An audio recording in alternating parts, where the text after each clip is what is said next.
Halo. Apa kabar? Halo. Iya, sehat. Sehat. Iya. Oke, gimana hari ini?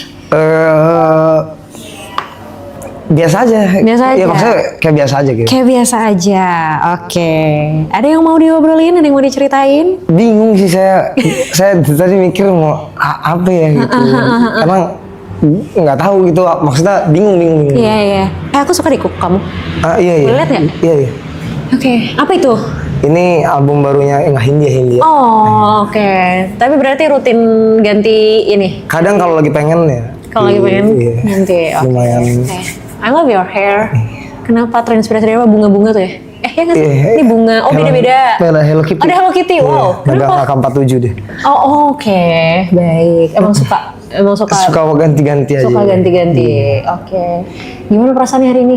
Right now, bukan hari ini. Sekarang. Sekarang bingung sih kak. Soalnya bingung mau nanya apa gitu. Bingung nih Nah, apa? iya. Oke. Tapi padahal tadi tuh waktu pas jadi sebelum mau kesini, aku lihat kayak dimention kan gitu bahwa hari ini aku bakal datang sini. iya. Terus banyak komen, terus tiba-tiba banyak yang DM aku juga. Terus katanya, oh Aloy harus datang sih, Aloy harus ketemu gitu. Kenapa orang-orang nyuruh kamu ketemu aku? Sih nggak tahu ini. Aduh, bingung sih, beneran bingung sih. Oke. Pengen nanya apa juga. Nggak begitu ya, kayak ya udah aja gitu. Iya. Kayak misalkan ada apapun kayak lebih ya udah gitu. Oke, maksudnya. oke, nggak apa-apa sih kalau misalnya memang lagi nggak ada yang mau ditanya, kalau lagi nggak ada yang dirasain juga nggak apa-apa juga, nggak usah dipaksain. Kalau gitu kita ngobrol biasa aja lah ya. Iya. Oke. Loy. Oke, apa yang Aloy bisa ceritain? Apa yang kamu bisa ceritain tentang diri kamu? Tentang diri. Apapun. Tadi udah dikit tuh gitu kan, emang suka gonta-ganti warna rambut, suka berekspresi dengan cat di kuku gitu loh. Apa lagi selain itu? Selain itu ya. Yes. Aduh, bingung banget kalau ditanya.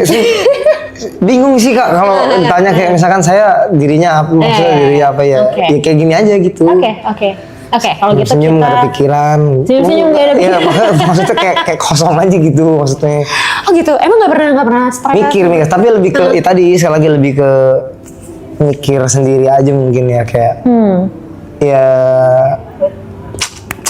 selesai sendiri mungkin kayak ya udahlah gitu cari.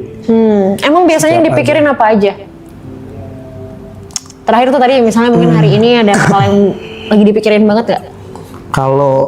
Tapi kalau mikir sih lebih ke ini ya kayak kalau mungkin mikir ya kayak kemarin-kemarin kalau misalkan ini coba ya mungkin jadi pertanyaan kali ya.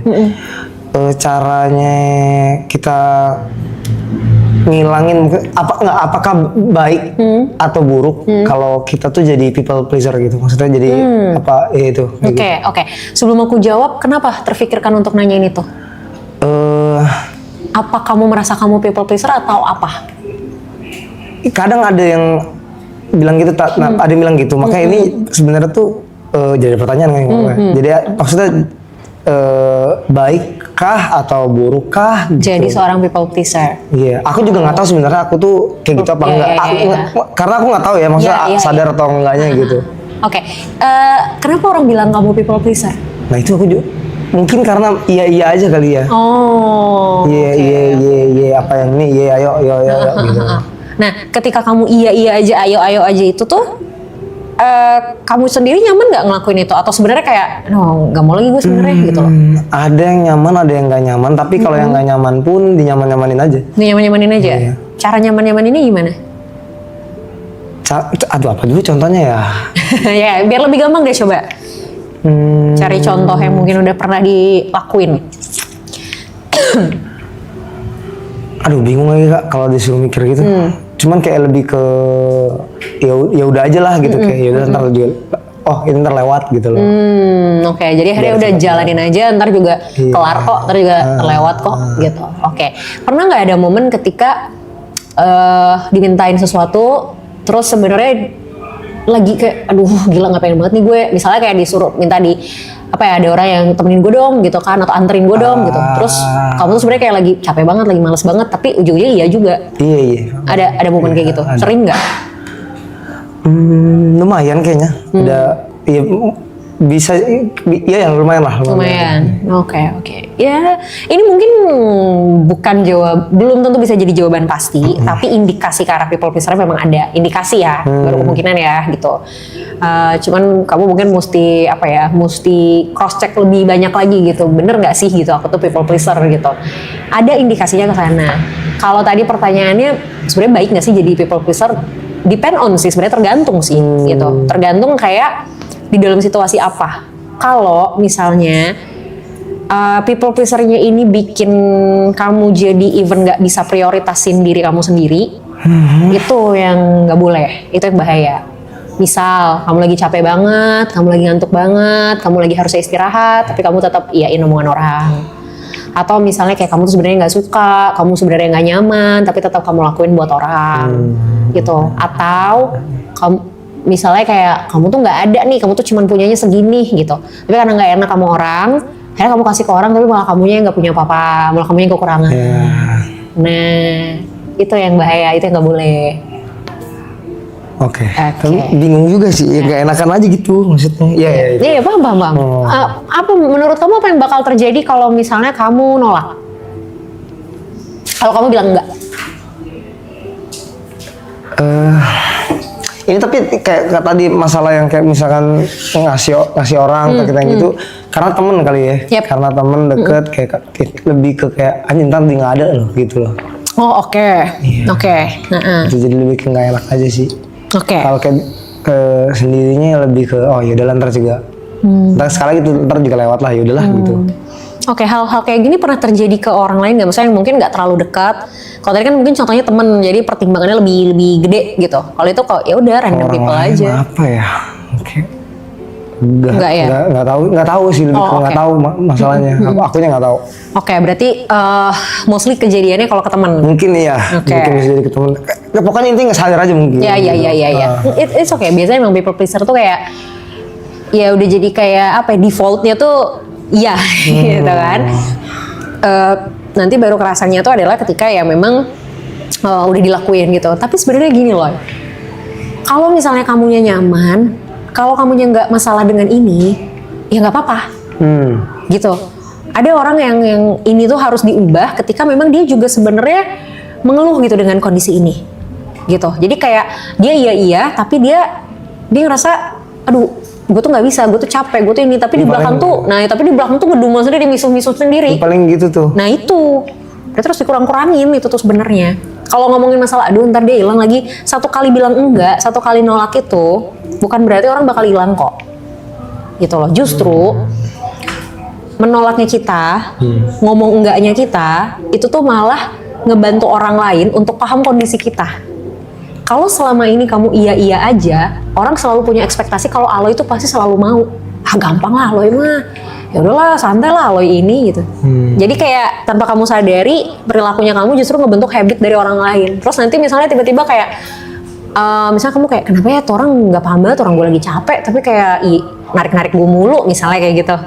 Ya karena memang tanpa kamu sadarin, kamu yang ngebentuk habit itu. Jadi akhirnya orang punya persepsi tuh kayak, ya udahlah santai Aloy mah gitu. Justru ketika kita bilang enggak, ketika kita menolak, itu malah ngebantu orang lain untuk paham kalau sebenarnya, oke, Aloy lagi nggak bisa nih, batasannya di sini nih, gitu. Nah pasti yang jadi pertanyaan adalah ya gimana cara nolaknya, ya kan? Iya. Nah, gimana cara nolaknya supaya walaupun ini menolak, tapi at least nggak segitu nggak enaknya deh gitu. Tetap ada sisi kayak ya nggak enak sih, tapi ya udahlah gitu, masih ada sisi apa ya 50-50-nya gitu. Cara nolaknya adalah kita bisa bilang enggak, tapi kita kasih garantinya tuh apa? Misal gini, ada orang misalnya kayak minta ditemenin kemana gitu, sementara kayak kamu capek banget gitu kan, kamu bisa bilang enggak, tapi kamu kasih garantinya yang kamu bisa lakuin kapan. Misal, hari ini gue lagi capek banget lagi, boleh nggak gue tidur dulu 2 jam misalnya, abis itu baru kita cabut. Atau kayak orang misalnya kayak contoh deh, misal gini, aku pun suka tiba-tiba di tengah malam nih dicurhatin orang gitu kan, dan udah habis kegiatan seharian capek banget, aku selalu bilang kayak, sorry nih, gue lagi capek banget hari ini. Kalau gue paksain dengerin omongan lu malam ini, takutnya gue nggak konsen. Boleh besok aja nggak ngobrolnya? Jadi kayak kita nolak, tapi ada garantinya, gitu. Atau paling gampang misalnya kayak orang minjem duit deh, misal, gitu kan. Mau nolak nggak enak, gitu. Mau dikasih juga ragu misalnya gitu. Kita bisa bilang kayak, kalau segitu gue nggak ada gitu. Gue bisa bantunya segini. Nah, itu mungkin teori umum lah. Banyak orang mungkin udah tahu gitu. Kalau masalah teknis oke gitu. Tapi kayak tadi misalnya masalah nolak ajakan teman minta tolong ini nolak kayak gimana, kayak gitu. Nah mungkin bisa kayak gitu yang dilakuin pelan-pelan. Gitu. Dan sama satu mumpung tadi ada kayak muncul dari teman-teman juga. Kan tadi bilang kan dari live ini kan exposure gede dan lain-lain. Nah itu tuh kenapa aku seneng Kak, bersyukur sebenarnya dengan dikasihnya dari timnya Bang Rap dan semuanya gitu ya. Tapi kenapa banyakan takutnya gitu? Terkait. Aku nggak tahu takutnya tapi terkait exposure yang besar ini. Iya. Oke. Yang kamu rasain apa? Langsung merinding aku anjing. Oh ya? Gitu. Kenapa ya Kak? Nggak tahu sih, takut aja gitu. Iya. Gini, satu hal yang aku notice ya, gitu. Ketika semakin banyak perhatian datang ke kita, exposure yang besar ini kan ngundang banyak perhatian dong, otomatis kan. Semakin banyak perhatian yang datang ke kita, pasti demand-nya akan semakin tinggi. Masalahnya, nggak semua orang nyaman dengan demand. Nggak semua orang nyaman dengan tuntutan, gitu loh. Jadi, bagus, exposure-nya bagus. Orang mengapresiasi. Tapi semakin banyak yang mengapresiasi, itu kan somehow jadi beban semakin tinggi buat kita. Misal, kamu ujian, dapat nilai 100 misal, terus dipuji-puji nih gitu sama orang tua, wih keren banget Aloy, pinter banget dapat 100. Oke, satu sisi diapresiasi, tapi gimana kalau misalnya di ujian berikutnya nilai kamu 60? Kira-kira apa yang bakal terjadi? Tolong apa gimana? Nggak tahu. Ya pasti kan apresiasinya beda dong, nggak mungkin sama kayak nilai 100. Dan bisa jadi ketika kamu dapat nilai 100, terus kamu diapresiasi sama orang tua kamu, besoknya mungkin kamu akan berusaha untuk gimana caranya gue tetap pertahanin nih nilai 100 gue, ya kan? Atau minimal kalaupun turunnya nggak jauh-jauh banget. Jadi apresiasi ini, atau even kita ngomongnya konteksnya exposure, itu satu sisi kan memang ngasih sesuatu yang bisa memotivasi kita. Tapi ketika sudah terlalu banyak, itu tuh secara tidak langsung jadi beban sebenarnya. Bahwa, berarti gue harus terus begini nih. Berarti gue harus lebih baik lagi nih, tanpa disadari. Itu yang akhirnya, tanpa kalian sadarin, itu bukan lagi hal yang kayak fun gitu loh. Itu malah jadi kayak lebih takut lagi gitu. Iya, lebih ke nggak enak aja gitu ntar kalau nggak sesuai ekspektasi orang. Nah itu jawabannya. Karena kalian menyadari ya makin tinggi exposure-nya, makin tinggi perhatian orang-orang, makin tinggi ekspektasi orang-orang. Kalau ekspektasi udah makin tinggi, kita kan jadi seolah dituntut untuk melakukan sesuatu yang lebih tinggi juga. Itu ininya. Makanya kenapa ya sama kayak tadi yang aku bilang sama Arab ya, mungkin sesekali harus melihat ini sebagai sesuatu yang ya udah datang aja, bukan sesuatu yang kayak harus dipertanyakan, bukan sesuatu yang kayak harus dipikirin, wah udah gini, wah ini berarti apa lagi, wah ini berarti apa lagi, gitu. Ya udah datang, oh ya udah selesai, gitu. Kayak orang habis kayak kita parkir misalnya, kita kasih uang parkir, tukang parkir ngomong makasih, ya udah makasih, ya udah biasa aja. Bukan berarti besok kita parkir misalnya harus bayar dengan jumlah yang sama lagi gitu. Atau contoh misal kayak kita ngasih ke abang yang buat kalau kita di perempatan Pak Ogah misalnya gitu, kita kasih 1.000 misalnya, terus makasih bang gitu. Ya bukan berarti besok kita harus kasih 2.000 gitu loh. Bisa aja tetap kita kasih 200 atau 500 gitu. Oke? Oke. Thank you, Loy. Oke, makasih. Sama-sama dengan senang hati. Terima kasih banyak. Sambil ya? Ambil lah.